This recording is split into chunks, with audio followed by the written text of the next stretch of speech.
Halo kawan pajak, kembali lagi di Ranca berbicara tentang pajak episode 2. Pada kesempatan kali ini kita akan membahas mengenai program pengungkapan sukarela yang sebentar lagi program tersebut akan berakhir. Bersama saya Dino dan Kang Teguh, dalam beberapa menit ke depan kita akan membahas mengenai program pengungkapan sukarela.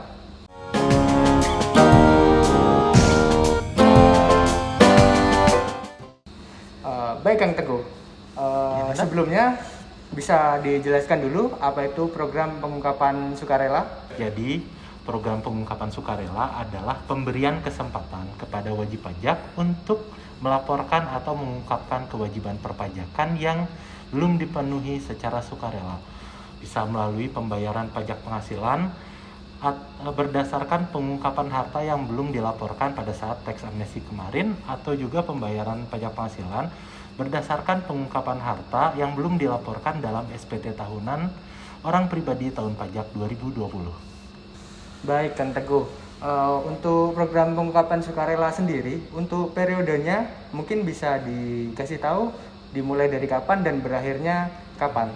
Jadi program pengungkapan sukarela ini dimulai sejak 1 Januari tahun 2022 sampai dengan 30 Juni tahun 2022. Jadi sebentar lagi ya Dino, tinggal sekitar 39 hari ya. 39 hari, baik Kang Teguh.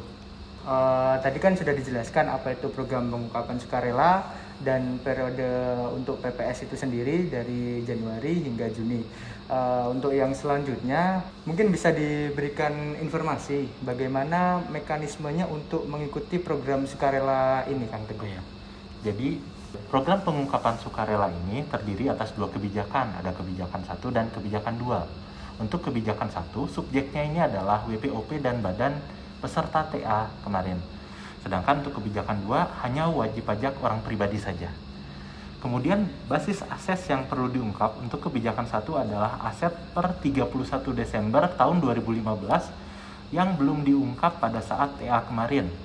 Sedangkan untuk kebijakan 2, basis asetnya adalah aset perolehan 2016 sampai dengan 2020 yang masih belum dilaporkan pada SPT tahunan tahun 2020. Kemudian untuk tarifnya sendiri ada beda-beda, bisa dipilih nanti.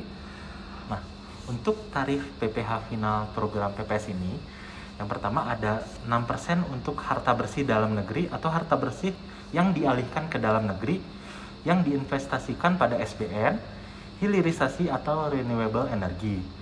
Sedangkan bisa juga memilih tarif 8% untuk harta bersih dari dalam negeri atau harta bersih yang dialihkan ke dalam negeri.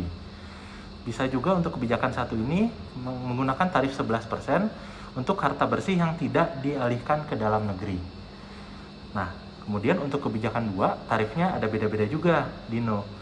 Yang pertama bisa menggunakan tarif 12% untuk harta bersih dalam negeri atau harta bersih yang dialihkan ke dalam negeri yang diinvestasikan tadi ya, sama melalui SBN, hilirisasi atau renewable energy.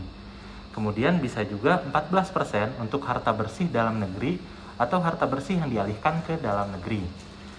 Kemudian 18% untuk harta bersih yang tidak dialihkan ke dalam negeri. Itu untuk tarif-tarifnya.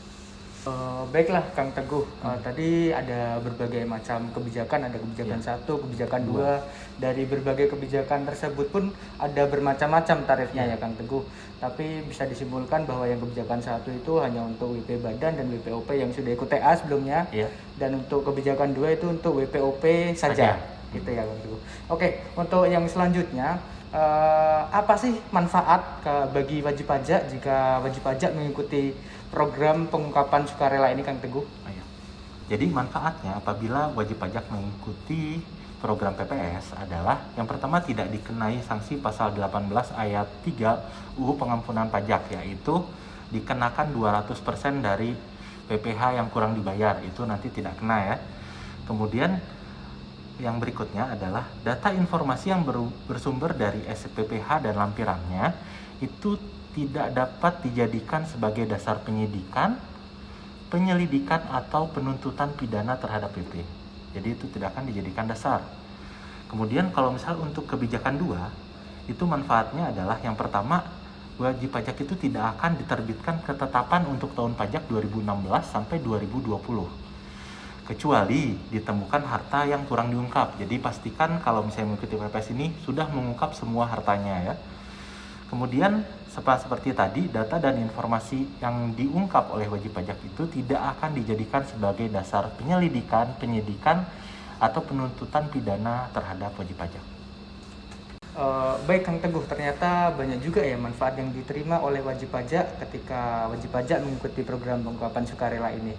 Kemudian apa sih tujuan pemerintah mengadakan program pengungkapan sukarela ini? Jadi Dino, berdasarkan data pasca TA tahun kemarin, itu terdapat tren kenaikan kepatuhan dari wajib pajak yang melakukan program tax amnesty kemarin. Sehingga diharapkan dari program pengungkapan sukarela ini akan terjadi hal yang sama, yaitu kepatuhan wajib pajak yang mengikuti program pengungkapan sukarela ini akan meningkat. Begitu Dino. Oke, baik Kang Teguh.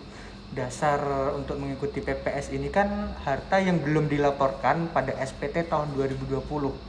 Bagaimana kalau semisal saya belum lapor SPT tahun 2020 tapi ingin ikut program ini? Oh, jadi Dino belum lapor SPT 2020 ya?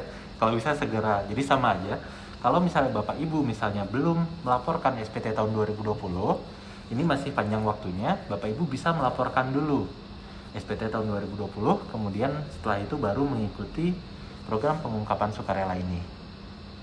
Baik Kang Teguh, jadi intinya harus melaporkan SPT-nya Iya, terlebih dahulu. Betul sekali Dino. Untuk yang selanjutnya nih Kang Teguh, apakah peserta PPS kebijakan pertama bisa mengikuti yang kebijakan kedua, khususnya bagi yang orang pribadi Kang Teguh? Iya, jadi untuk yang sebelumnya ikut PPS kebijakan 1 itu masih bisa mengikuti kebijakan 2 karena harta yang diungkapkannya kan berbeda ya Dino.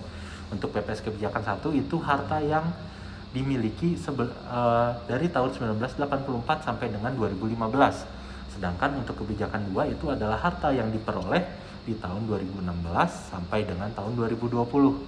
Sehingga Dino masih dapat untuk mengikuti PPS kebijakan 1 dan kebijakan 2. Bisa mengikuti dua-duanya gitu. Oke, berarti bisa mengikuti kebijakan 1 dan kebijakan 2 khusus untuk orang pribadi ya Kang Teguh? Untuk orang pribadi. Oke, baiklah Kang Teguh. Oke Kang Teguh, untuk yang badan, kenapa kok nggak bisa ikut yang kebijakan 2 Kang Teguh?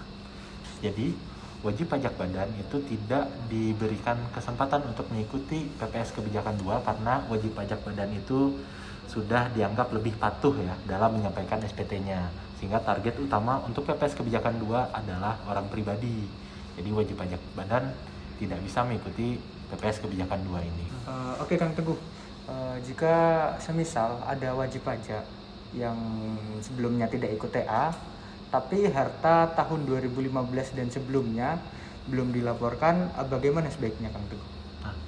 Jadi sebenarnya untuk kebijakan 1 ini dirancang untuk wajib pajak yang belum mengikuti yang sudah mengikuti tax amnesty ya. Namun wajib pajak yang sebelumnya tidak mengikuti tax amnesty namun memiliki harta yang belum dilaporkan itu masih dapat mengikuti kebijakan 1. Karena pada dasarnya program PPS ini kan bersifat sukarela ya. Nah, jadi wajib pajak bisa untuk mengikuti program PPS kebijakan 1 ini. Namun selain program PPS kebijakan 1, wajib pajak juga bisa untuk melakukan pembetulan SPT saja. Oke Kang Teguh, jadi seingat saya dulu kan ada program namanya Pas Final ya Kang Teguh, PMK 165 kalau nggak salah ya. Apakah program PPS ini menghapuskan aturan PMK 165 yang Pas Final tersebut Kang Teguh? Jadi sebenarnya program PPS ini tidak menghapuskan PMK 165 tersebut ya. Jadi namun saat berlakunya PPS, jadi dari 1 Januari sampai dengan 30 Juni ini, pas final itu tidak berlaku dan nanti akan berlaku kembali setelah program PPS ini selesai. Oh, jadi ibaratnya cuma diselingin PPS ini. Diselingi PPS ini. Tidak berlaku, kemudian nanti setelah program pengungkapan sukarela ini berakhir, pas final masih bisa berlaku. Iya. Oke. Baik Kang Teguh, untuk nilai harta bersih yang dilaporkan pada program pengungkapan sukarela ini kan terdiri dari nilai harta dikurangi nilai hutang. Nah, pertanyaannya, apakah ada batasan nilai hutang tersebut Kang Teguh? Iya. Jadi ada batasannya ya. Pada kebijakan 1 ya, jadi ada 2 nih ya. pada kebijakan 1 yang bisa dilaporkan adalah maksimal 50% dari nilai harta untuk wajib pajak orang pribadi. Sedangkan untuk wajib pajak badan itu 75% dari nilai harta. Nah, itu maksimal yang bisa dilaporkan. Sedangkan untuk kebijakan 2 itu tidak ada tidak ada batasan maksimal nilai hutang yang bisa dilaporkan. Itu jadi bisa dikurangi semuanya. Oke, Gitu. Jadi terdapat perbedaan antara kebijakan 1 dan kebijakan 2 mengenai pengurangan hak utang terhadap hartanya. Iya, betul sekali. Oke, Kang Teguh. Mungkin saya mau bertanya tentang kasus lah ya. Iya. Tadi kan kita udah berbicara mengenai teori panjang lebar. Jadi misal ada kasus seperti ini, Kang Teguh. Jadi ada wajib pajak, dia sebelumnya udah ikut TA, tax amnesty. Tahun 2015 dia sudah beli mobil tapi belum dilaporkan dan belum dibalik nama. Dan baru dibalik nama tahun 2020 kemarin. Itu untuk PPS-nya sendiri ikut yang kebijakan 1 atau ikut yang kebijakan 2 ya, Kang Teguh? Iya. Jadi mungkin banyak yang seperti itu, jadi beli mobil masih belum dibalik nama ya, nanti Iya. pas mau dijual baru nanti dibalik nama. Nah, kalau seperti itu kita lihatnya dari kapan sebenarnya harta tersebut dimiliki, bukan kapan harta tersebut dibalik nama. Sehingga pada kasus tersebut itu wajib pajak harus mengikuti PPS kebijakan 1, bukan kebijakan 2 gitu. Karena harta tersebut, mobil tersebut ya, itu dimilikinya di tahun 2015 secara realnya. Nah, kalau misal dia tidak bisa mengikuti kebijakan 2 walaupun namanya dia baru balik nama di tahun 2020. Ya tetap kapan sebenarnya harta tersebut real dimiliki oleh wajib pajak tersebut. Oke, Kang Teguh. Jadi inti dari PPS itu kan berarti kan kepemilikan hartanya itu kapan, Bu? Ya, Walaupun itu betul belum atas nama sendiri, tapi kepemilikannya di tahun berapa itu yang dihitung gitu ya, Kang Betul. Teguh.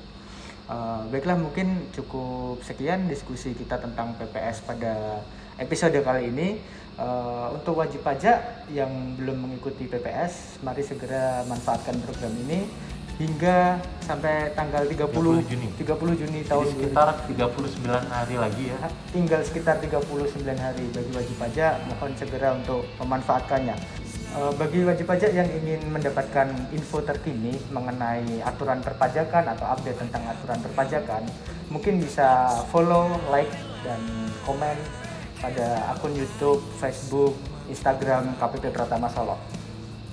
Baiklah, berakhirlah sudah podcast pada episode kali ini. Sampai jumpa di podcast Ranca episode selanjutnya. Pajak kuat, Indonesia maju.